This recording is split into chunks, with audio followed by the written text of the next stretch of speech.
Welcome, peeps. Got some people on. If you're on, say hello. Hi, Sherry. Hi, Jamie. I did pin it. I was prepared this time, Jamie. Yes, ma'am. Yeah, I always type in the caption here, and I usually forget on my other phone to type it in and copy and paste it before I start the chat, so it usually takes me forever. But this time I have it down packed. Good evening. Hey, Jess.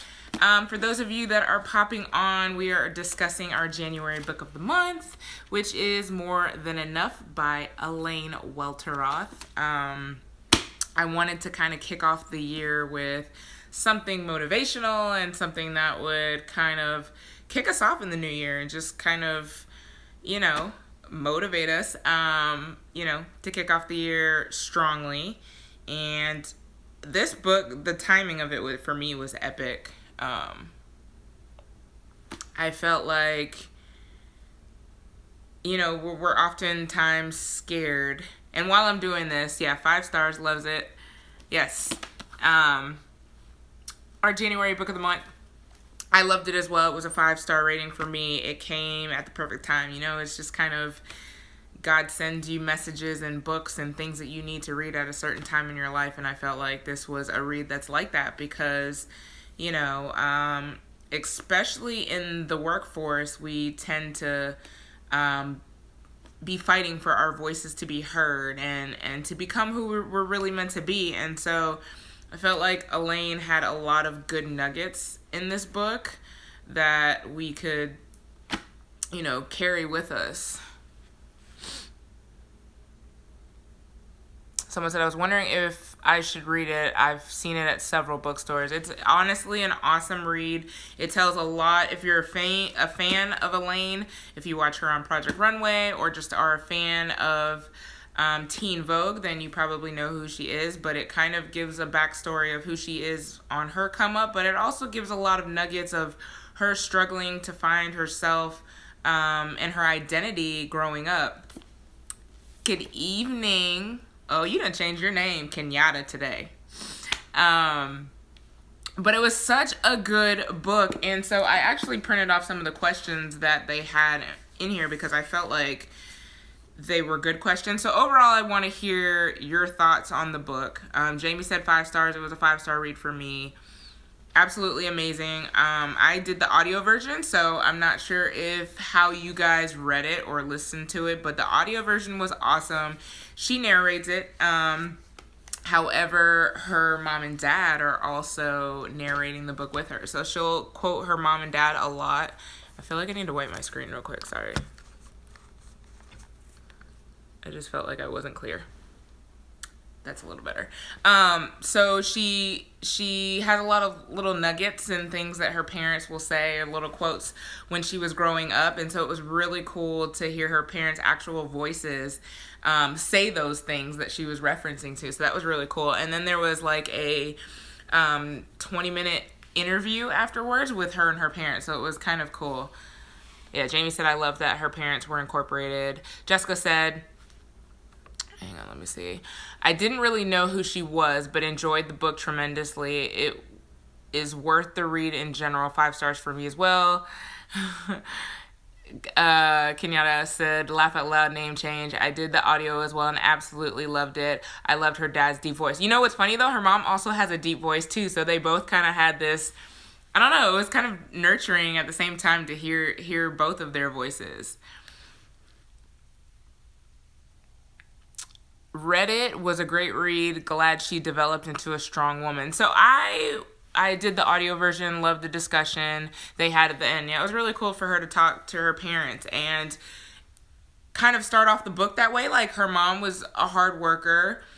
I can't remember if it was her boss that was a white lady, but just basically was like, I have the perfect guy for you that I would love to introduce you to, and it ends up being her son. So her mom, Elaine's mom, who's black, and her dad, who is white, they end up dating and marrying and falling in love. So it was kind of an interesting story of how they got together in the beginning of the book.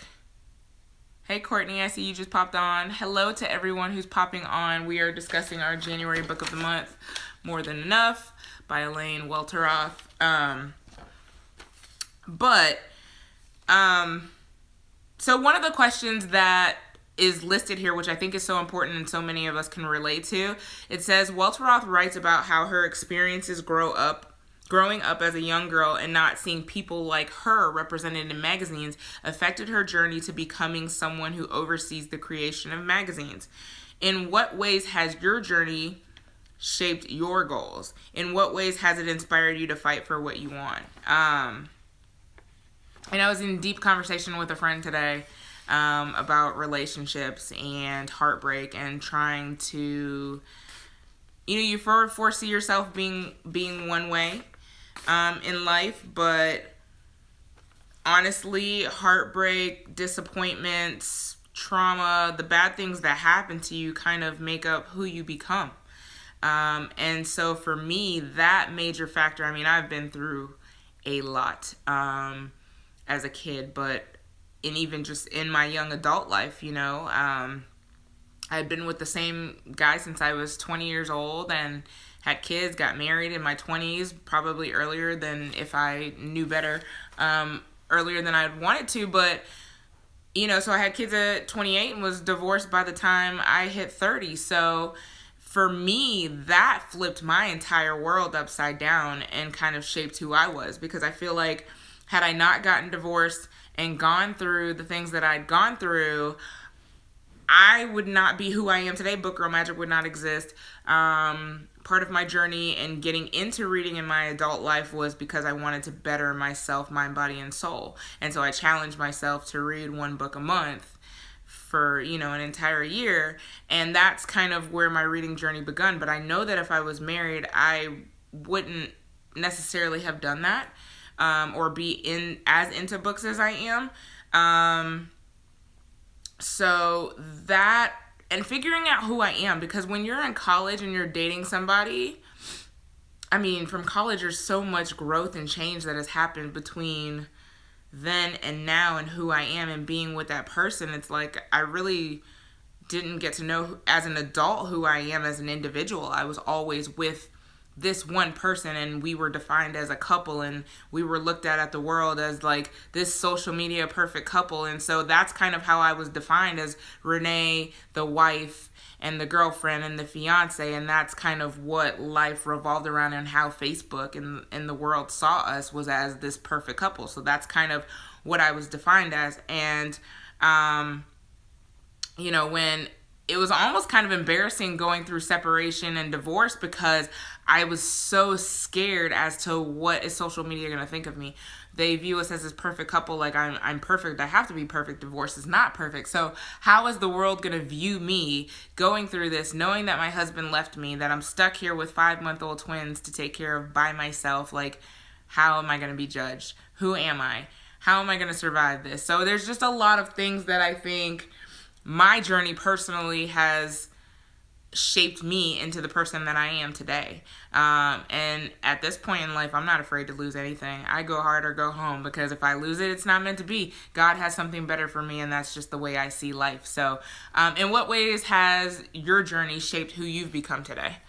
Let me go back through the comments. Courtney, I see you popped up on Instagram too. Jamie said, definitely agree with you with everything you're saying. Just did a podcast and said the same thing. Our journey pulls forth the warrior in us. It really did. I really had no idea how strong I was until I literally was left with nothing. You go from this 2-person family household to taking it over by yourself, a house, a brand new car. Like, how am I going to afford this stuff? How am I going to make life? And then not only that, my ex-husband left at such a time that I was still going through postpartum. And, there are 4 or 5 months when we're like going through all of this stuff. So it's like, not only am I learning to become a new mom, I'm learning to become a new mom of twins. So I'm trying to figure out how to be a mom to 2 babies at the same time. And then also now I'm trying to become a new mom of twins that's single and doing this by herself, which is something I totally did not plan for. So, it really, really shaped me to be able to be fearless and do things on my own and not be scared, and know that, like, you survived that. That was the life. Everything else is nothing. You know what I'm saying? Thanks, Courtney. She said, you're incredible. You're incredible too, Beb. His voice was just soothing to me. Going back to the father and the audio voice, I believe I enjoyed it even more as I knew nothing of her. And I've seen Elaine. Obviously, I've seen the book floating around, seen people rave about it. Didn't know much about her, and honestly, it was kind of cool to read about. I've known her as the Project Runway girl. Like, I see her on Project Runway doing her thing. So it was kind of cool to see the Teen Vogue side and the fashion side and the magazines, to see her come up and to know where she started at Ebony and kind of made a name for herself. Like, her journey was really cool to follow. But there's some other questions. I have a list of questions because I thought these were some good ones. The world often tells people, especially women, that they aren't enough. In what ways was Welteroth told she wasn't enough throughout her life? What does being more than enough mean to you? So I'm going to start with that first part about her not being enough. Just being a mixed race, she struggled with defining who she was as a kid because she wasn't white enough, she wasn't black enough. So she struggled in identifying herself in who she was because she felt like she didn't fit into either side. Yes, I only knew her from PR and Teen Vogue by name. Loved learning more about her. Yeah, it was cool to learn about her story. But yeah, I think her struggle started real early, trying to define who she is as a mixed race child.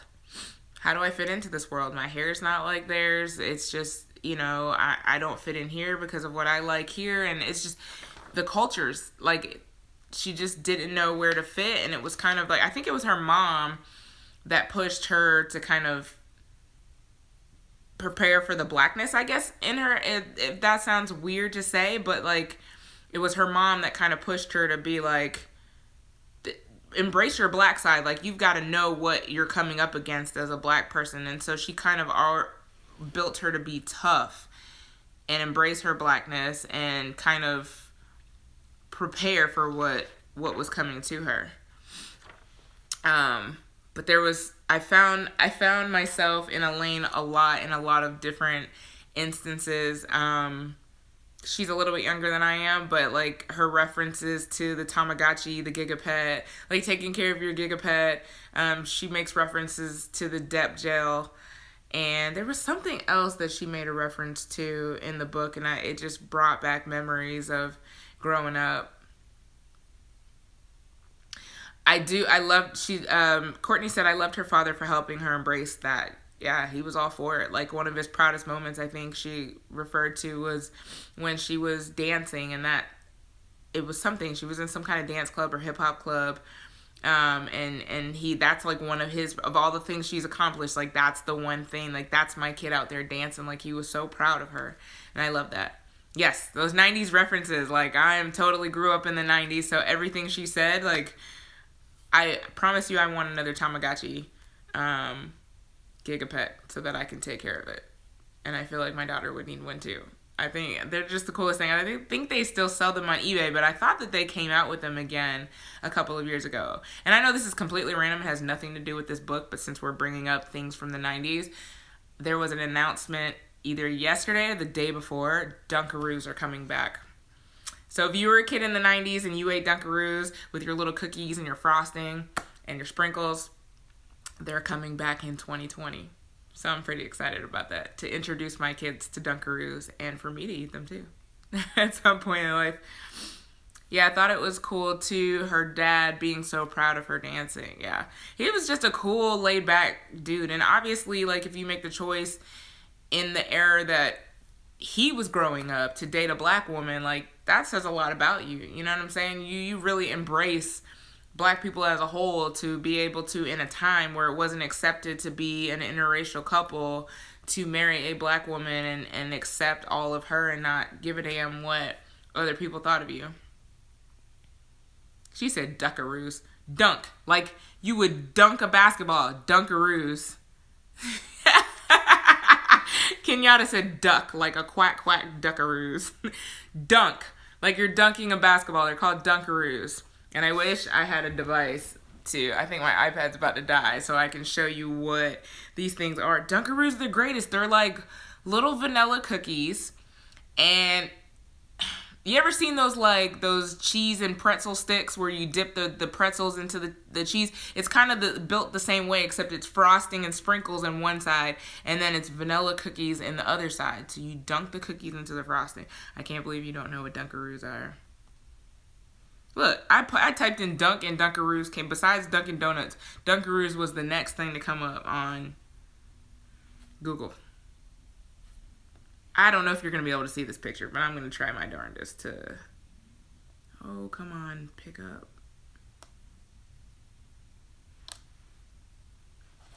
Can y'all see that? That is what a Dunkaroo looks like. You can see my ring light all up in there. But yeah, the cookies, and then you've got the frosting with the sprinkles. See, they're making a comeback in 2020. That just came out Monday. See? Yep. It says the snack of any sugar-addicted child of the 1980s and 1990s. So they're made by Betty Crocker.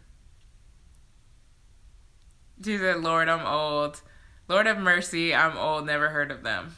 Oh, it was the greatest. Let's see. I'm missing some comments. Courtney said it was the first demonstration of a black woman being enough. He risked everything for her. Yeah, he absolutely did. And I think that was a great example for Elaine, too, growing up, to see that.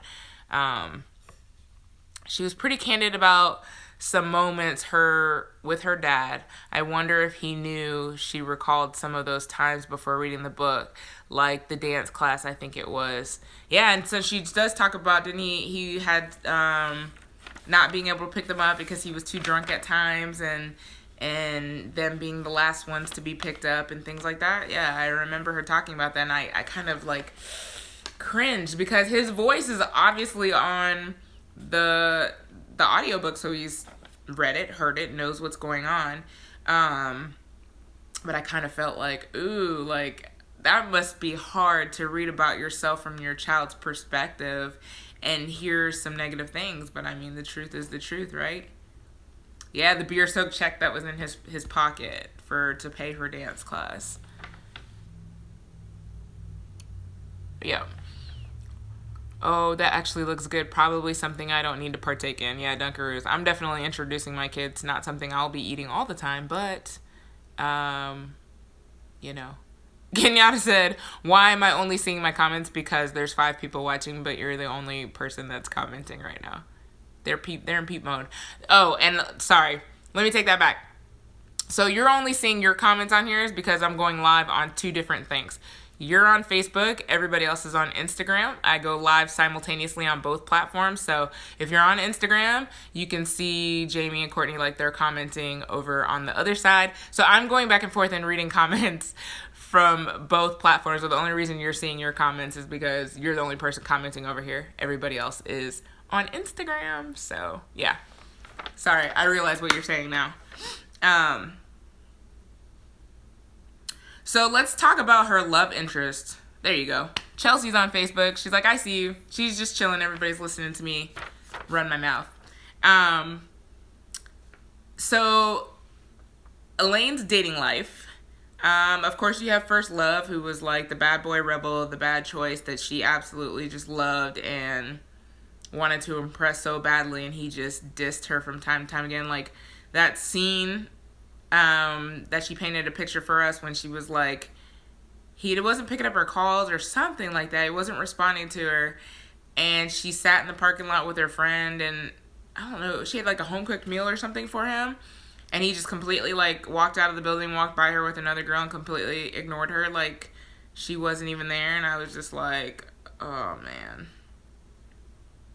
That was painful.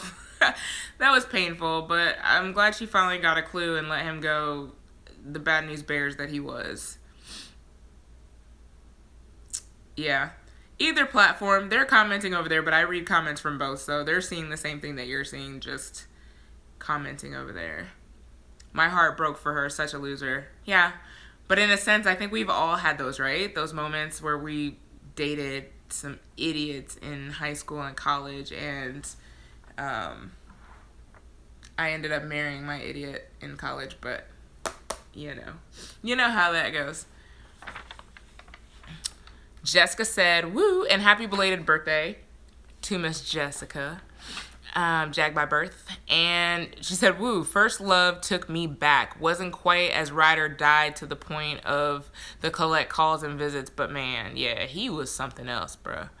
I could not, several times. Even in my adult life, like I told y'all, I was dating the same person from 20 until 30. So when I finally got divorced, I still made so many mistakes, and one of those things was being so trusting of men, and Jamie said it'd be like that sometimes. So trusting. I'm a Pisces by nature. Shout out to February babies, and especially those that are on the Pisces cusp on the end of February. We're very trusting. We're very emotional creatures. We love love. We love to believe and see the best in people, and that's problematic. I've had to kind of learn to really see people for what they are. That part still exists in me. However, you have to earn that from me. I need to see who you are as a person, get to know you, and then proceed from there on how to handle the situation. Like, for instance, I know I'm sharing a lot here, but I dated a guy when I was probably a year out of divorce, post-divorce, something along that lines. But this dude was probably dating three other girls that I know off the top of my head, but I didn't know at the time. But lives an hour and 10 minutes away from my house, south of Atlanta, and I would drive out there at his beck and call, try to find sitters for the twins and do stuff and just try to get my time in when I could and just go above and beyond for this dude, baking stuff and just, and it was he would throw me a bone every once in a while, and I would just think he is the greatest thing since sliced bread. And it was because I trusted that this guy's genuine, he's in a fraternity, he's got his own home, he comes from the country, he's well-mannered, he's polite, he opens doors for me, he never lets me pay for anything, just complete gentleman. But outside of that, what I was seeing, he was a whole nother person. And so what I was seeing, I wanted to be so trustworthy and just let him believe that this is who he was, and that and even in deep conversations that we would have, he'd be able to tell me things that I said, where I wanted to get married, and this is the type of wedding that I want to have, and just really jumping the gun. But by him being able to tell me that stuff back, I was oh, he's totally into me, he's paying attention to my dreams and my wants and the things that I love in life. And yeah, lo and behold, he had good game. And so I learned from that situation just not to be so trusting, because looks can be deceiving. Welcome to everybody who's here. We're discussing our January book of the month. Jamie said mine was not taking heed to Maya Angelou's quote, when someone shows you who they are, believe them. Absolutely. Brianna says, y'all Pisces so nice, laugh out loud. Us Virgos don't trust nobody. Yeah, that's I'm guilty. Pisces in me wants to love everybody and do everything I can. Sherry says, I think we make ourselves too available to men. So this is probably going to turn into a little girl chat about dating, because Renee has come into 2020. Now, mind you, I haven't really dated in 3 years, just because I was just tired of it. I was exhausted. And honestly, we're coming up on Book Girl Magic's 2 years old, roughly. But I've been so focused on Book Girl Magic the past 2 years. I've used that as kind of my crutch to invest in Book Girl Magic. And so I've just kind of used that as an excuse not to date. Well, 2020, Book Girl Magic's going balls to the wall. That's my motto now, is I've got goals that I want to hit, and however I need to get there, I'm going to get there. But one of the things that I said I was going to do this year was date, because I haven't done that in 3 years. I've gone on like maybe one date here or there, but like date consistently. So my new thing in 2020 is dating multiples. And I'm completely honest with the people, as I call on my roster, with dating multiples. You know, there's a few guys that I go out on dates with. Dating multiple doesn't mean like, you know, sleeping with them or whatever. And honestly, as a woman, if that's your choice and you want to sleep with all of them, that's your prerogative. Do what you want to do. I don't care. Like, be you. More power to you for just being who you are. But I'm honest with them and saying, hey, I'm dating multiples. Wednesday night I could be out with this dude. Saturday night I could be out with this dude. Saturday morning I could have went to breakfast with this dude. They all know that I'm dating multiples. They don't know who's who, what's what. They don't know who I'm talking to. But at the end of the day, they all know that I'm dating other people. And it's been amazing. When I tell y'all, like, I'm never bored because, and let's hope that none of them are watching. I don't think they are. But I'm never bored because there's always someone to text. There's always someone to hang out with. So while you're slacking in this area and you might not hit me up with a good morning text, there's 2 other dudes that are doing that this morning. So, you know what I'm saying? I'm not, and mind you, I do feel that some are in places ahead of others. There's definitely ones that I have more chemistry with others, and other places that I'm still trying to see where they're going. But at the same time, we as women, stop putting all your eggs in one basket. You meet one guy on Tinder and you're just all in dating him. Like, meet 2 or 3 guys. Even if it's just conversation, I'm not saying necessarily use people because I hate to be used and I hate for that karma to come back on me. But there's no harm in having a friend that you want to go to the movies with, or someone that you just want to have a conversation with and text about basketball, or you're watching the game on TV and, you know, this person comes across your mind and sends a text message. You want to go grab some coffee or go to the gym and work out with this person.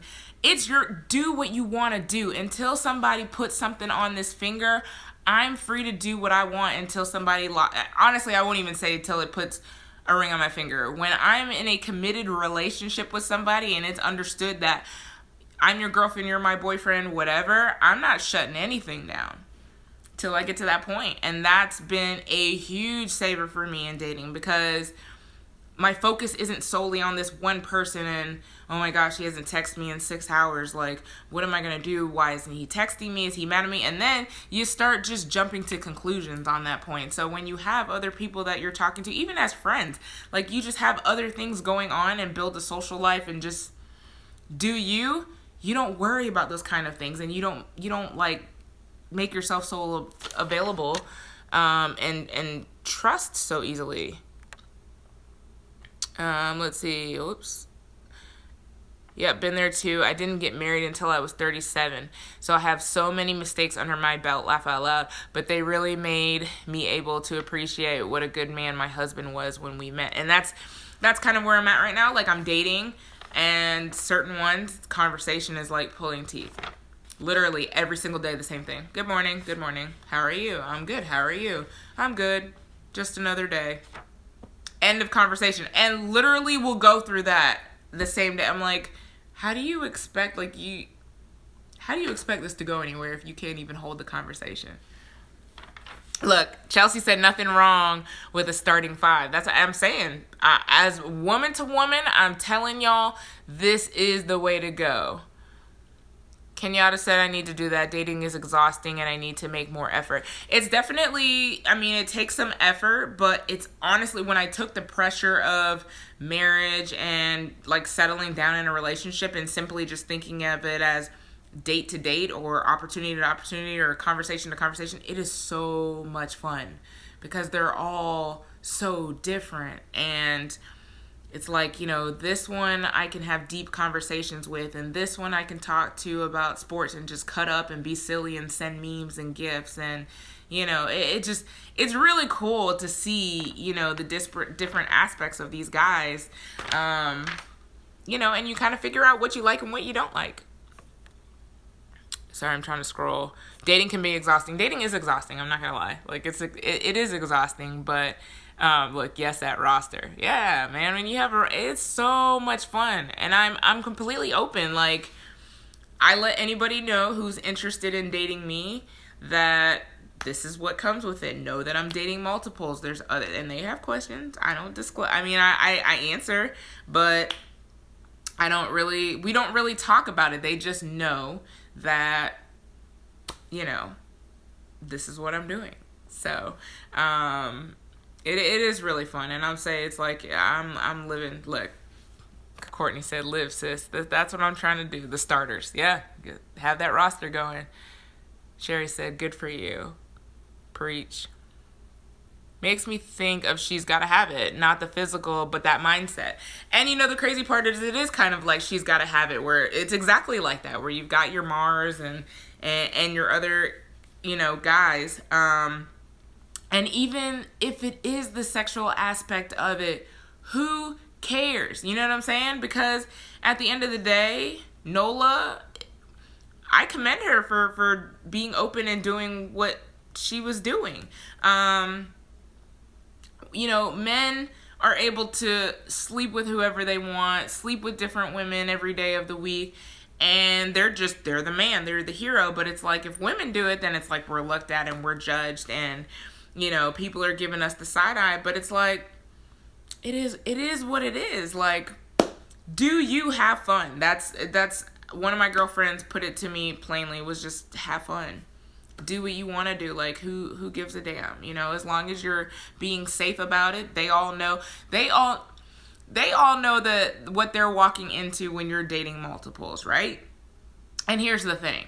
I don't ever have the expectation until these guys and I have had a conversation that we're exclusive, we're dating one-on-one, and we're boyfriend-girlfriend, and we're cutting everything else off. My assumption is that they're out in the streets doing the same thing too. It just is what it is. I don't ask questions that I don't want answers to. That's just how I roll. I don't want to know what you're doing outside of me. If you're dating a million girls, have fun. Have at it. You know what I'm saying? We can go to dinner. It's about us in that moment. And that's what I tell them. Like, you don't need to worry about it. As long as I'm with you, it's about us. Facts. Just meant I was listening to you and you weren't sleeping with them. Yeah. No, I got what you were saying. But it just made me say, like, I will say that. Like, I'm not out here in these streets just sleep. That's not my character and who I am. Just sleep with any and everybody. But if a woman chooses to do that, then that's her prerogative. You know what I'm saying? Like, we should have that comfort of, if that's what we want to do, then that's what we're going to do, you know? I just hate that double standard that women, you know, are promiscuous if they're messing around with more than one guy. Like, you know, go out with one. It is what it is. Like, have fun, get it in. And it also kind of helps you pin down. Sorry, I'm trying to go navigate these comments. It also helps you nail down what it is you like and don't like too in people. So, anyways, I went on a rant with that, but y'all get what I'm saying. It's the best way. If you're single, get on those dating sites, date multiples, get in Facebook dating groups. Which is funny though, because I've on a lot of dating sites, but the ones on my roster are actually like people that I've met either on Facebook or through friends or through actually most of them Facebook or through friends. But yeah, it's interesting. And none of them I've met on dating sites. Anyways, so first love, we talked about that. So now let's talk about future hubby. This guy, control freak. Like, he Jess said she met her husband on Tinder. Yeah, there's some great guys out there on Tinder. Like, honestly, if they can be consistent and they're serious about it, I mean, you can weed them out. But yeah, there are some great guys out there on dating sites. I know another friend of mine who met his wife on POF and they're happily married. So you can find love just about anywhere. Send me a DM with some good dating sites. Yeah, I'll definitely do that.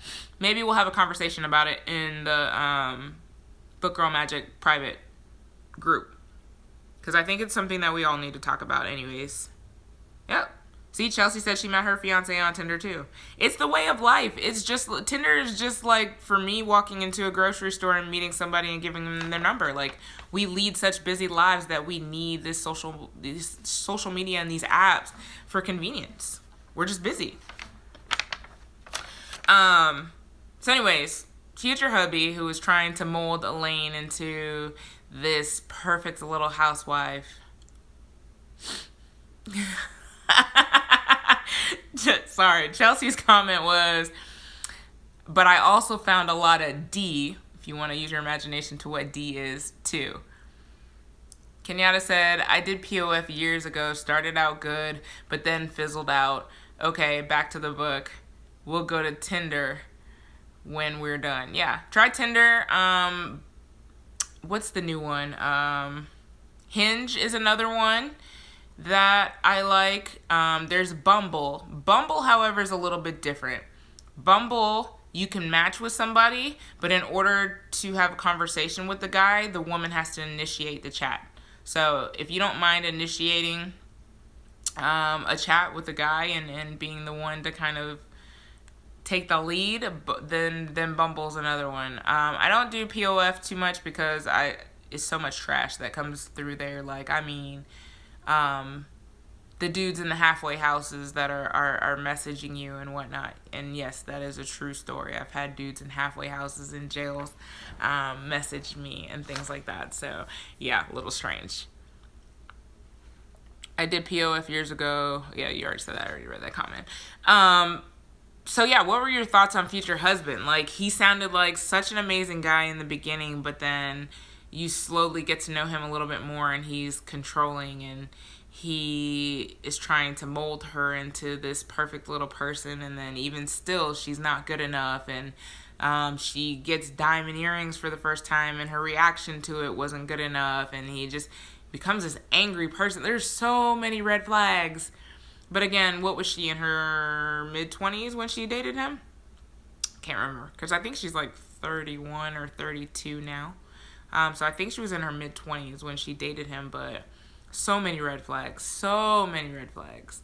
But then that's, again, like, for me, in my dating situations, it's like, this guy's got it all together. He's in a fraternity. He's got his own house, car, great job. You know, he's well put together, and it's like, when you see all that in the painted picture and on their resume, they'd be a perfect husband, boyfriend, whatever, you start to let little things slide. You start to, like, just kind of ignore little red flags and signs and things that happen. And so we've got to really be careful of that. Yeah, controlling and narcissistic best describes Future Husband. Absolutely. Narcissist is a great way to describe him.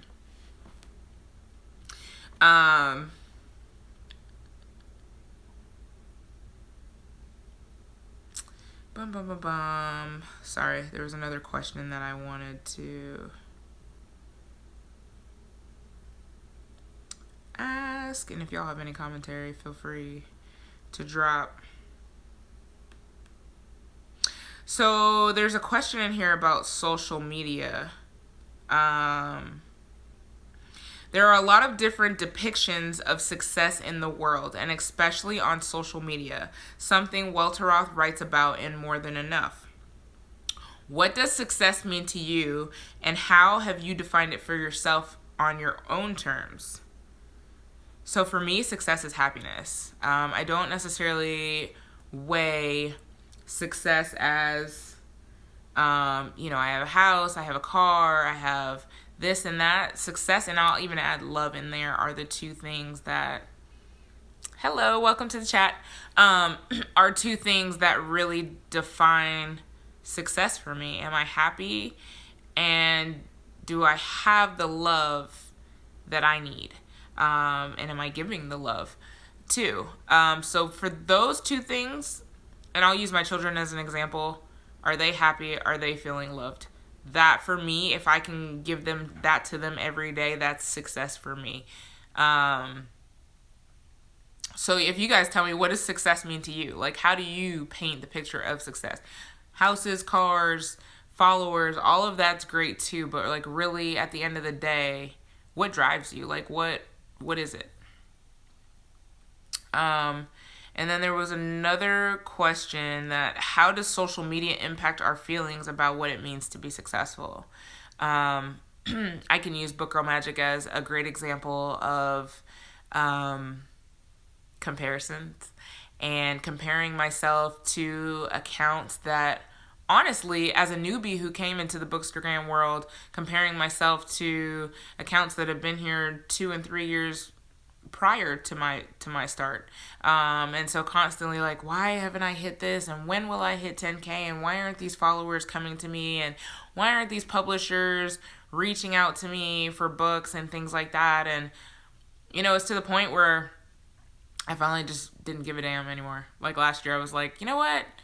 I'm just doing this. I'm not stressing myself to post 6 and 7 days a week and come up with content and stress for followers. Like I was just putting way too much stuff on my plate, and it was becoming exhausting, and it wasn't coming fun, and I was comparing myself to others, and it just, it wasn't fun. It wasn't fun. But I finally got into my rhythm in 2019 of, my pictures, all of my pictures are taken with my professional camera, but even finding a system to be able to edit them quicker and literally be done with a week's worth of content in 30 minutes time, and versus where I used to spend 3 hours on Sundays trying to get content together for Book Girl Magic. So I really learned not to compare myself on social media and just do things my way. Even I got to get this perfect Bookstagram shot. I need to go outside. I need to go to the pool and take my weekly pictures. And now literally my pictures are taken every day in front of the same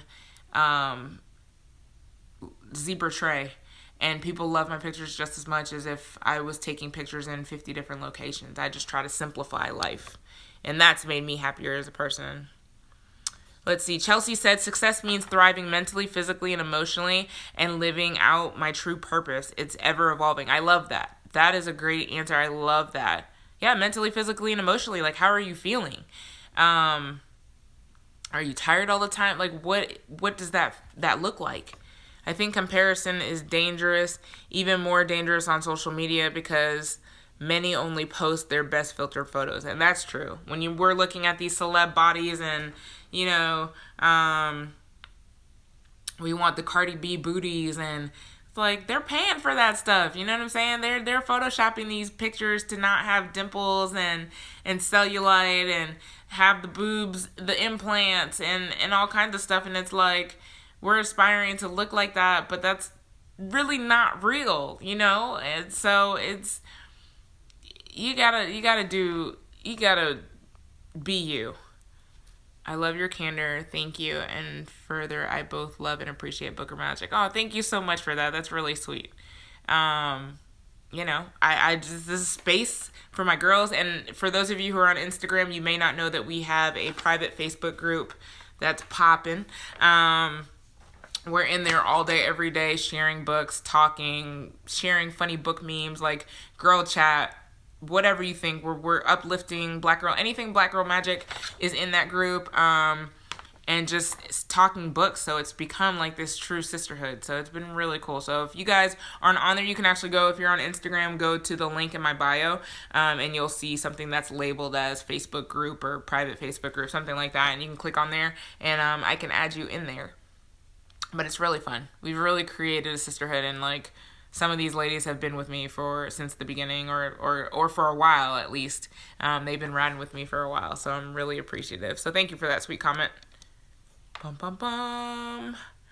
That's so valid. Just do it. Simplify, and realizing that showing up and finishing often have greater value than perfection. Yeah. I've grown to the point that success for me is loving myself first and living my purpose. Sorry, I'm moving around because I'm trying to look around the phone. Is Instagram freezing for anyone else? Are you guys having issues? Here's some notifications that popped in, so maybe that's what it was. I don't know if I connected to the Wi-Fi when I did this, so it could be. Sorry if it is. Doesn't look like I'm having issues. Maybe close out and pop back in. See if that works.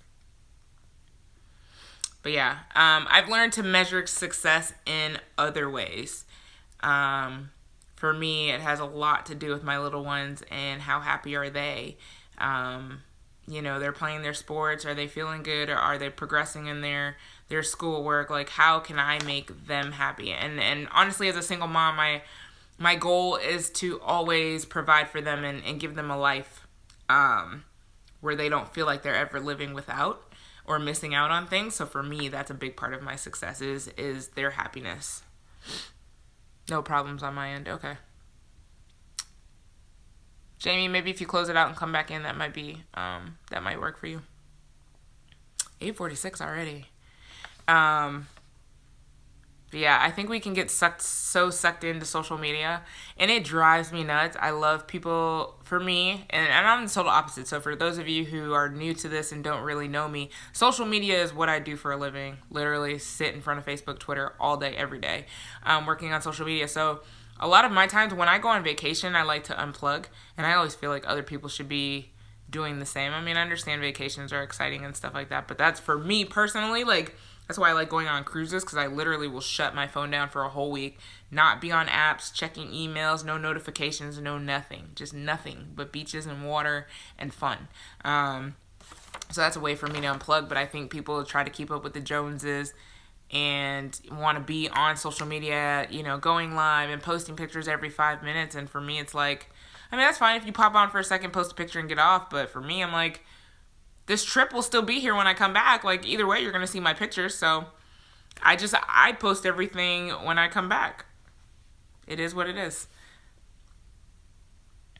Yeah, someone said, oh my God, that's me too. Cruises and disappearing. Yeah, it's kind of nice. I purposely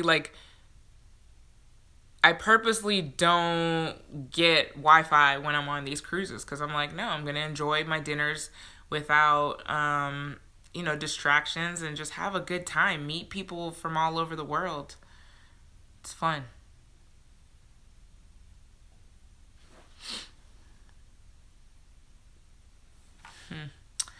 But yeah, it's really, really cool to see how different people measure their success. And you guys have brought up some great points. I really love Chelsea's answer and how she measures her success. Greetings from Australia. Hi, Andrea. Those filter photos, some people on those 8K trips to Italy and still miserable. I did enjoy 2 days of no internet while in Jamaica. Yeah, it's really cool. It's really, for me, it's a good opportunity. And I know everybody's not like that, and not everybody's not doing social media for a living. Like, I'm literally tied to social media all day long. So, you know, people don't necessarily feel the same way that I feel. For me, it's like, I want to completely unplug and not touch anything social. I'll even just have my posts pre-planned and scheduled so that they post on their own because I'm gone for a week or whatever. But it was nice. I'll tell you what, I took 2 weeks off from just creating content and posting on Instagram and Facebook and whatnot for Book Girl Magic, and it was so nice to have those 2 weeks off and not worry about anything but my family. So, yeah. Any final thoughts on our January Book of the Month, More Than Enough by Elaine Welteroth? She's just such a fascinating creature. One of the quotes that I did mark off in here that I wanted to read is, I had been looking at blackness like it was a party I didn't get the invite to, like it was a dance someone forgot to teach me. But that night, I learned that as much as it is our shared history and a pride in our culture that connects us, being part of the Black experience is being bonded by the painful and sometimes violent experience of exclusion. How many of you have felt that? Like, the exclusion, just whether it be in the workplace, and that's tough, right? Not being a part. And I dealt with that a lot growing up because oh no, you're fine, Anna. She said she's at work. I was wondering where you were at today. I saw you pop on and pop off. No problem. For me, it was really interesting because I played softball, which is a primarily white sport. So it's I really didn't recognize it I mean, I knew that I was the only Black person on most of my teams that I played with growing up, especially in college. I was the only Black woman on our team, but I don't know. I can't really say that I felt excluded, but there were times in my mind that certain things stood out. But I do pay attention to it now because my daughter follows in my footsteps, playing softball, and I can kind of see, I mean, she's the only Black girl out there playing. So I always pay attention to how it affects her. But it really doesn't, though, because even at school, like she just loves people, and that's how our children should be raised. They should just love whomever, no matter what color they are. Her best friend in her class is white, and I love that. Like, I love that she just does not see color. She loves her little friend Amelia for who she is, and they have such a bond. Like, the two of them are like this. Like, every week it's, Mom, can we get Amelia a gift? She bought me a gift. She bought me some candy, so I want to bring her some candy. I'm like, okay. But I love that they love each other like that and just don't see color. It's a beautiful thing. I can honestly say I never felt excluded. Yeah, I mean, I would notice that obviously I'm the only black girl on my teams, but there was never a time, and thank God to my teammates and my coaches, that I've ever felt excluded. But now, as I'm becoming more aware of things and my reading has changed and kind of learning more about black history, like, it definitely stands out to me more. When I go back to the college and visit for alumni weekends, there's like this, we won the Southern Conference Championship, and there's a picture of my entire team, and literally I'm like center, the only black person in the middle of that, and it stands out to me. But yeah, black girls in softball exclusion is a thing. Yeah, I mean, it is. It definitely is a thing that exists. But I've never. Yeah, I mean, it definitely does exist, but I've just not personally have any negative thoughts and feelings about it in my experience growing up playing with mostly white teams. As an adult, I'm more aware of race issues, but even now as an adult, I've worked with a lot of color. Hell, my worst supervisors have all been black, which sucks to say. So, yeah, that was kind of another point, was Elaine, like, seeing someone like her in a position, or even, that's one of the things that she talks about, though, in magazines, is not seeing people representative of her. So how can you ever imagine being the chief editor of Teen Vogue when you don't even see people that look like you in the magazine? So I love that when she finally did get in that spot and did kind of earn her way in there, that she started paving a way and including more black women and natural hair and I thought that was a beautiful thing. My favorite quote: when women affirm women, it unlocks power. Yes, I was looking for that, and I felt like that was chapter 11. I was looking for this quote. So wherever you found that, Jess, message me and let me know where you got that from, because I was trying to search for this. Anyways, when women affirm women, it unlocks power. It gives us permission to shine brighter. This is why I love Book Girl Magic. Yeah, that's what I try to do, is uplift us as women. It's such a beautiful thing. Oh no, time for the discussion, but I tell my son all the time I need his white friends to see color. He can't get away with everything they can, and I need them to recognize it and be an ally. And I talk about this all the time because we have a coworker, hopefully none of mine are listening, maybe one or two, but we talk about this all the time. He literally comes into work an hour and a half late and leaves like an hour early. If I did that, my ass would be fired. No questions asked. It could happen one or two, but this is literally like 6-7 months going on every single day. But I'm like, just watching privilege walk through the door an hour and a half late. Now, can you imagine if I did that every day? I would not have a job. Page 103. Okay, thank you. I'm gonna mark that now. Cutting through someone's yard can get him shot. You're absolutely right. Anyway, sorry, back to the book. I just cringe at that line. Yeah, definitely. We definitely have to be more cautious. I'm about to find that quote, Jessica, because I need to find that. Thank you, Jess.